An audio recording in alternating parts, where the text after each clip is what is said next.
ఒక్కసారి ఆలోచించండి, మీరు ప్రేమించిన వ్యక్తి వాయిస్ మళ్ళీ వినగలిగితే ఎలా ఉంటుందో. అది మెసేజ్ రూపంలో అయినా సరే. Voice mails for ఇసాబెల్లే.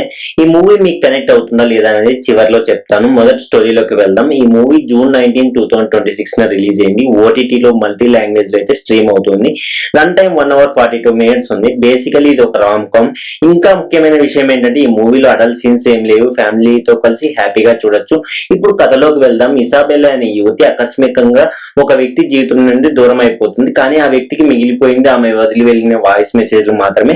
అతను ఆ మెసేజ్లు ఒక్కోటి వినే కొద్దీ ఒక కొత్త రహస్యం, ఒక కొత్త భావోద్వేగం, ఒక కొత్త జ్ఞాపకం బయటకు వస్తూనే ఉంటుంది. గతాన్ని అర్థం చేసుకుంటూ ఆ నష్టాన్ని అంగీకరిస్తూ అతని జీవితానికి అర్థాన్ని వెతుక్కుంటాడు. ఇది కేవలం ప్రేమ కథ కాదు, ఇది ప్రేమ తర్వాత మిగిలిపోయే కథ. చాలా యూనిక్ గా అనిపించింది కదా నాకైతే. ఇంకా ప్లస్ పాయింట్స్ ఏంటంటే మొదటిది ప్రేమ మరియు నష్టాన్ని చాలా డెలికేట్ గా జెన్యూన్లీగా చూపించారు. ఏడవాలనిపిస్తుంది కానీ ఫోర్స్డ్ గా కాదు. మెయిన్లీ ఈ మూవీ క్యారెక్టర్స్ యాక్టింగ్ చాలా కన్విన్సింగ్ గా ఉంటుంది. ముఖ్యంగా ఎమోషనల్ సీన్స్ మనకు నిజంగా ఫీల్ అయితే ఇస్తుంది. మూడవది బీజిఎం గురించి ప్రత్యేకంగా చెప్పాలి. సినిమా మొత్తానికి ఒక ఎమోషనల్ డెప్త్ తీసుకొస్తుంది. చాలా సార్లు బీజిఎం వల్ల సీన్ మనకు హత్తుకుంటుంది. నాలుగోది వాయిస్ మెయిల్ కాన్సెప్ట్ తో స్టోరీ టెల్లింగ్ చాలా ఫ్రెష్ గా అనిపించింది. ఇప్పటి వరకు ఇలాంటి అప్రోచ్ తక్కువగా చూసాం. ఐదవది డైలాగ్స్ చాలా న్యాచురల్ గా రియల్ కాన్వర్జేషన్స్ లాగా ఉన్నాయి. సినిమాటిక్ గా కాదు, హ్యూమన్ గా ఫీల్ అవుతాం. సో ఇప్పుడు మైనస్ పాయింట్స్ చెప్పాలంటే కథ స్లోగా ఉంటుంది. నిజంగా యాక్షన్ లేదా థ్రిల్స్ కోసం చూసే వాళ్ళకి పేషెన్స్ టెస్ట్ అవుతుంది. ఎక్కువగా ఎమోషన్స్ మీద ఆధారపడటం వల్ల కొంతమందికి మొనోటనస్ గా అనిపించవచ్చు. పెద్ద ట్విస్ట్ గానీ కమర్షియల్ ఎలిమెంట్స్ గానీ చాలా తక్కువగా ఉన్నాయి.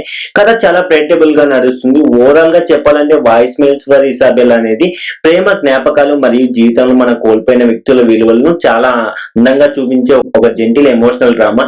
యాక్షన్ లేదా కమర్షియల్ కంటెంట్ కోసం చూసే వారికి ఇది సూట్ అవ్వకపోవచ్చు. కానీ ఒక మంచి లవ్ స్టోరీ చూడాలి, ఒక రామ్ కామ్ చూడాలి అనుకునే వాళ్ళకి మాత్రం డెఫినెట్లీ ఇది ఒక మంచి మూవీ మాత్రం. నా రేటింగ్ వచ్చేసి 2.5 out of 5. సో గైస్, ఈ రివ్యూ మీకు యూజ్ఫుల్ గా అనిపించిందా అయితే ఇప్పుడే లైక్ చేయండి, పక్కనే ఉన్న బెల్ ఐకాన్ ని యాక్టివేట్ చేసుకోండి. అప్పుడే నేను చేసిన ప్రతి వీడియో నోటిఫికేషన్ మీకు వస్తుంది. మీ ఫ్రెండ్స్ కూడా వీడియో షేర్ చేయండి. That's it guys, thank you for watching. Please subscribe my channel.